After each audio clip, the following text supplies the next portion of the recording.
And we're back with the program. This is the Pop Culture Cosmos Show. We truly appreciate you being part of the broadcast here today. And I just want to let everyone know that if you are downloading this or streaming this off of one of our numerous channels, you are going to get as a bonus episode today our preview of the NBA season. And as always, the man that's going to do it with me is on deck. He is Anthony Barber, and we've got at least a half hour of great basketball talk, and that's coming up as a bonus podcast footage for you on our show if you download it, and also as well if you stream it on one of our numerous options, including Apple Podcasts, TuneIn, Ace Podcast Network, Overcast.fm, Player.fm, Google Play, Stitcher Radio, Podcast.com, Mixcloud, the ESO Network, the Tangibound Network, Gonna Geek, Cast Crunch, socialpodcast.com, and of course our home site, popculturecosmos.wordpress.com. And speaking of downloading podcasts and streaming great podcasts indeed, I'll tell you what, there isn't much out there that's better than, the show that our good friend has each and every Tuesday and Saturday. He is the man, the myth, the legend among fantasy podcast gurus. He is the curator of the Fantasy Football Paydirt Podcast. He also runs the Fantasy Football Paydirt Podcast group site on Facebook, which you need to join so you can ask all those questions about your fantasy football league, because we're right in the middle of the season and every single move is now more imperative than at any other time for those teams that really, really want to make a push for the playoffs. And of course, his home site, Fantasy Football Paydirt Podcast, aka ffpaydirt.com. It's my good friend, Mr. Tyler Baker. Whew, what an intro. How are you, my friend? You guys are everywhere. Yeah, absolutely. I'm doing well. That's one thing we wanted to focus on. We wanted to try and make ourselves available on as many platforms as possible. Sure. So anyone that likes all these different platforms, that likes this platform or likes that platform, can actually get a chance to hear us, as opposed to being pigeonholed into and reliant on one single podcast format. So if you get a chance to listen to us on a Mixcloud or let's say a podcast.com or any of the others, we just truly appreciate wherever you hear Tyler Baker, of course. So big weekend in the NFL, and I'll tell you what, boy. Week 6 is just that's one great thing about the NFL. It's always newsworthy. Doesn't start off on a good note, as the theme has been going on lately. And it starts off bad for anybody who has Aaron Rodgers. As I do in a couple of leagues. There were not that many quarterbacks that I thought were worth jumping up in higher rounds to get in the drafts for this season. Aaron Rodgers was one of them. And man, if you have him on your team, you sure took a hit today. Because not only did he get hurt, but he got hurt early in that game and didn't do much for your fantasy team before he left. And it does look like he's going to be out for the season. Now, that is not confirmed, but it's pretty close to being confirmed. Looks like he has a broken collarbone. That's going to put him out for quite some time. So Brett Hundley came in and didn't look great. Maybe he'll look a little bit better, having a little bit better preparation for next week's game, but you're not going to be able to replace Aaron Rodgers. And the way that offense has been functioning has been through Aaron Rodgers and his ability to create more time with his ability in the pocket and with his legs. Hundley might have the athleticism to do that, but he just doesn't have that veteran prowess that Aaron Rodgers does. So, and it showed today. But then again, it's always hard to gauge when you have someone coming off the bench. I'd like to see more with a week's worth of prep first before anybody out there totally just shuts him out. But I think that, there could be some improvement there. In the case of Cleveland Browns quarterbacks, that's remains to be seen. But I'd like to give a shout out to Cody Kessler, give him a shot because no one else seems to be doing it right now. But he did a little something last year too.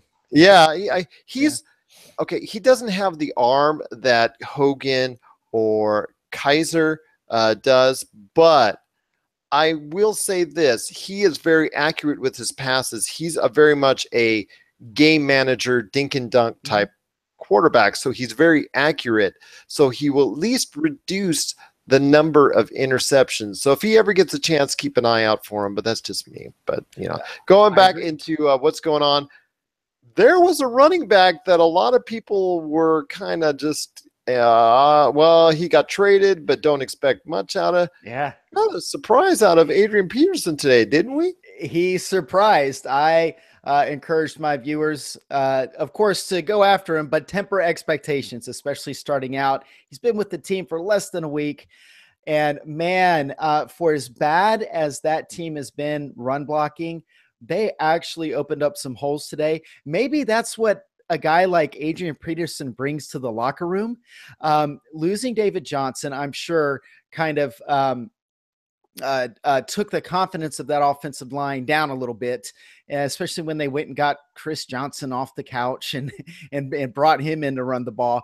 Well, you bring a guy like Adrian Peterson in, and it really fired them up. And so as bad as they've been for run blocking, they actually opened up some holes for him. And Adrian Peterson has that veteran vision. He has really good vision, and he can see things, and he has enough of a burst that he can get through those holes. And you saw him running downfield a lot.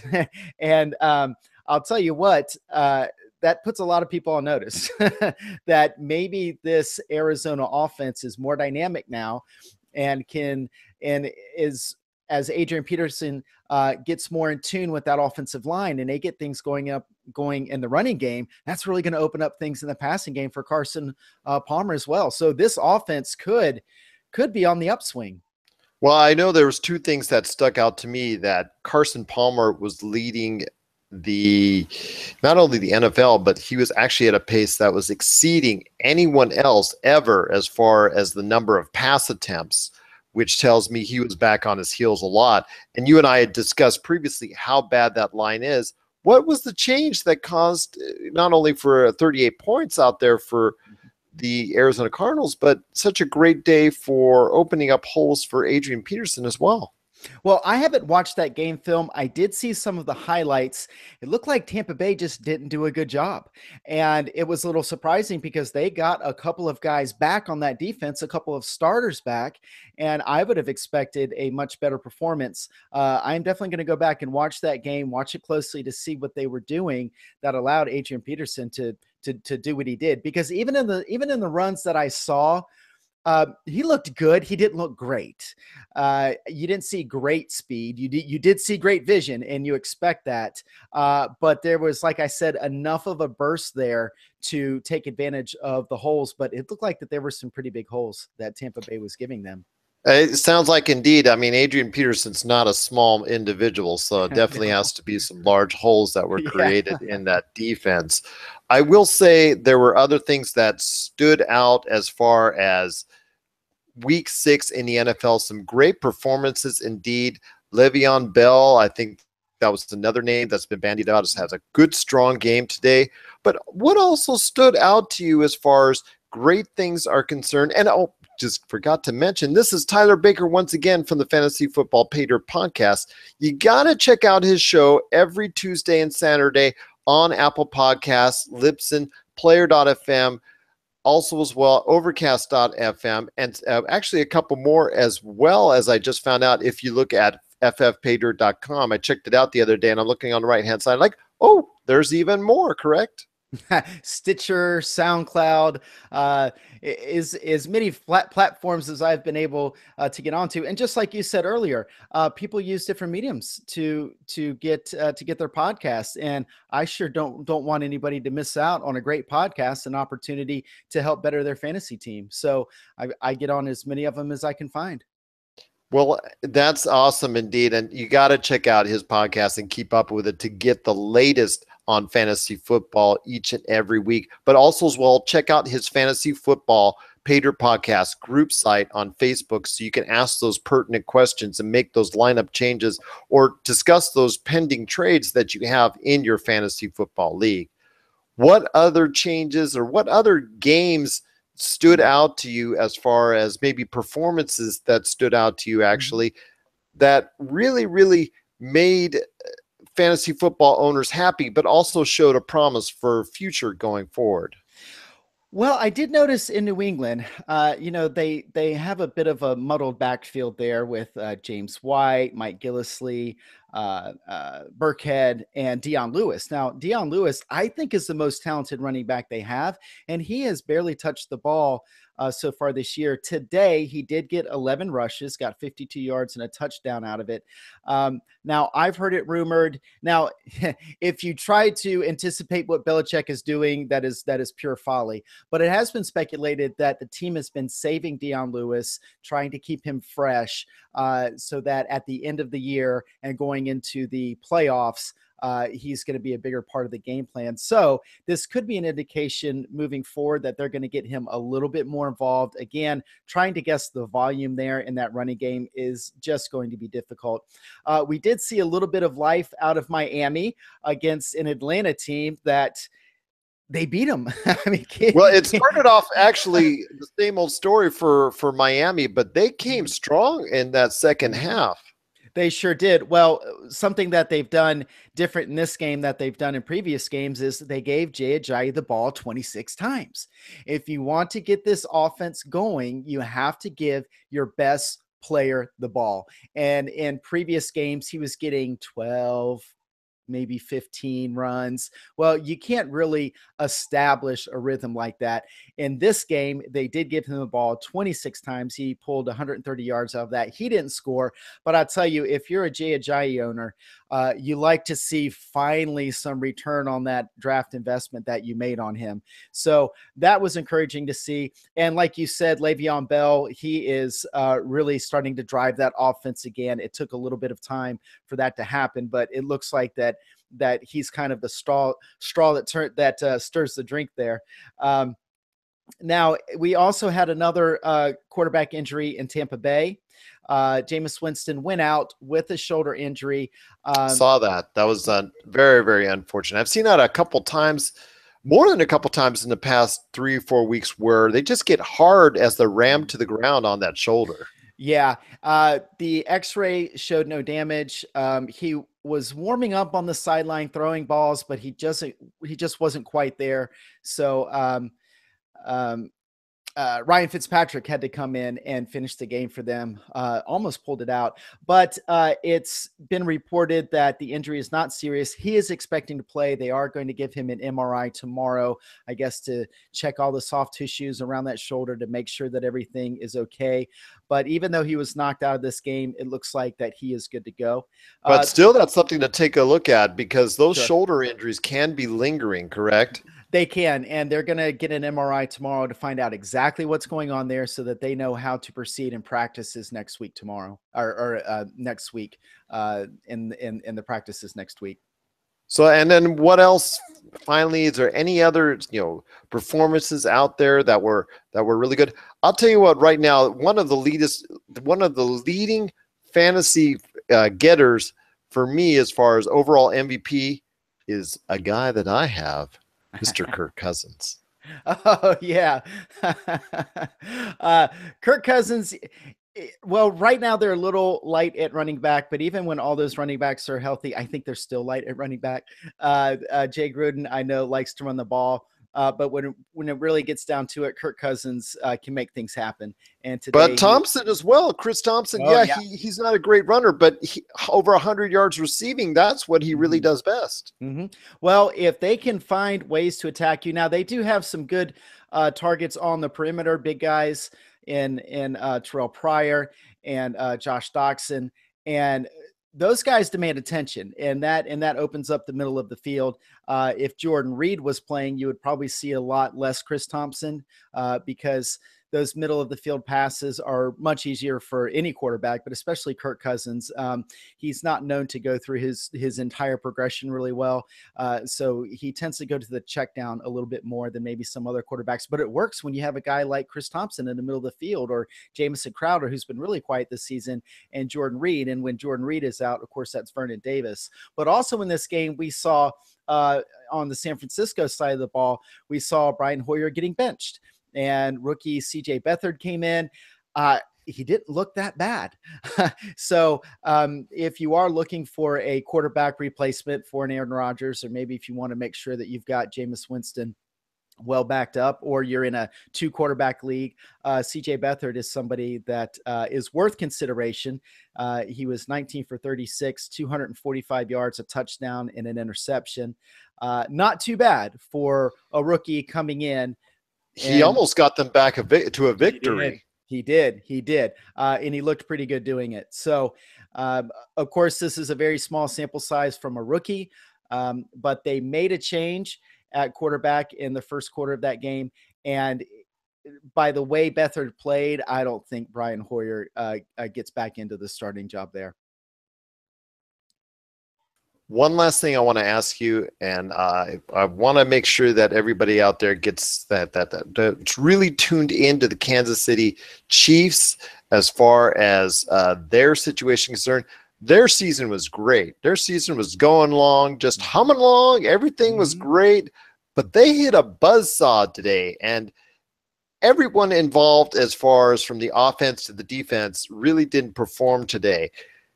I want to ask you, in your opinion, is this just a blip on the radar, or is there something that is now of concern to you that you may see as a trend going forward as a team that could start a downhill path very soon?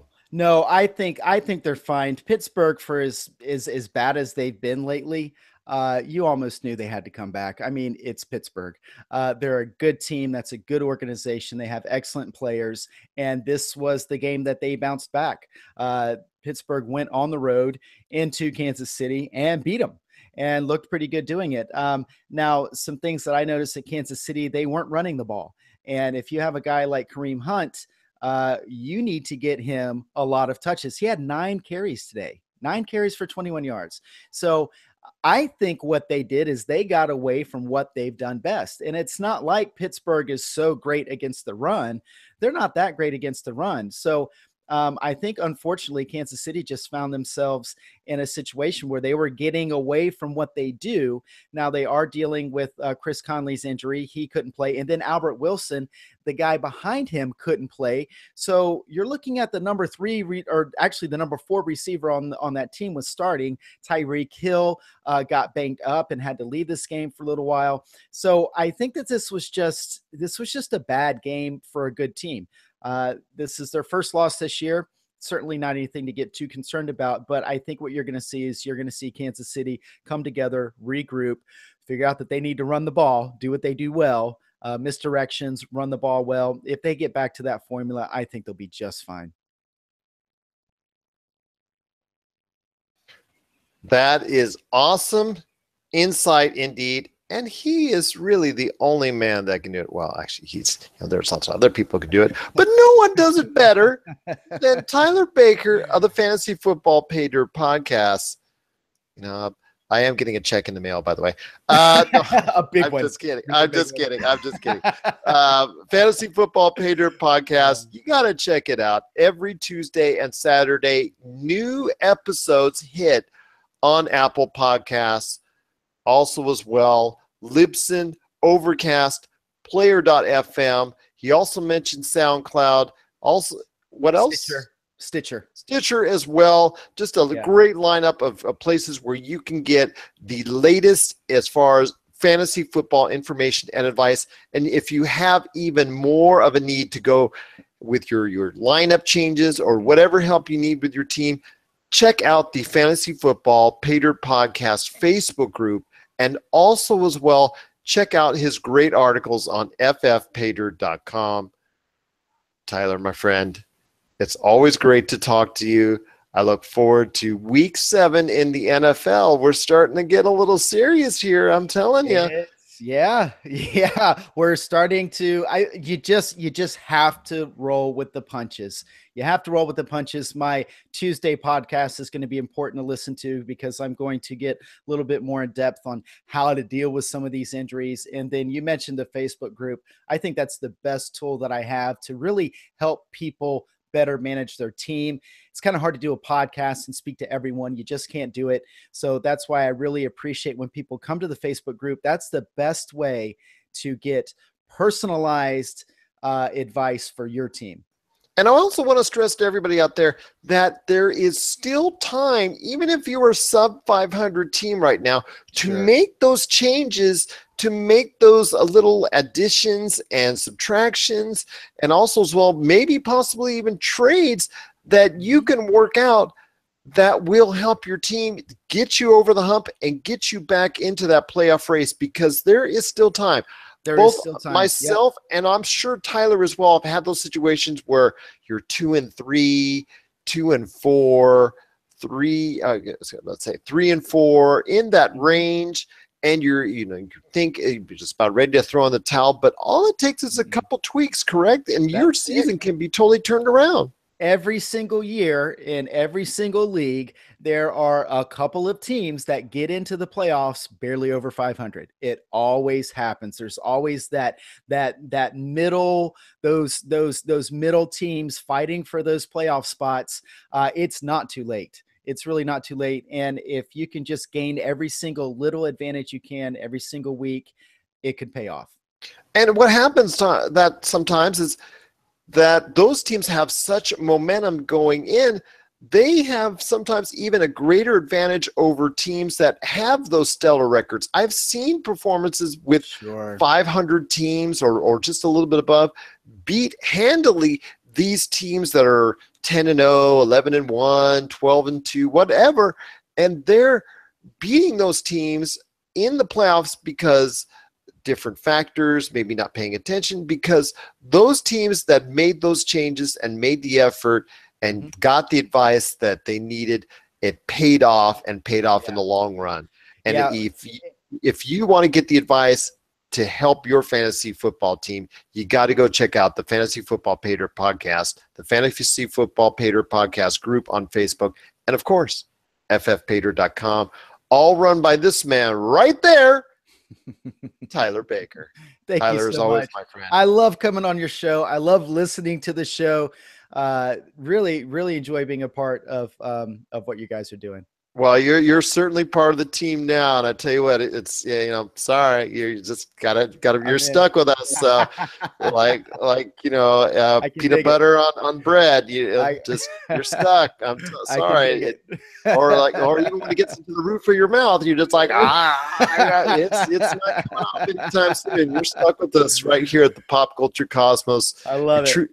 We truly appreciate it, and as always, my friend, thank you so much for being part of the scene here at Pop Culture Cosmos and the PCC Multiverse. And I look forward to talking to you on our Friday show about Week 7 in the NFL.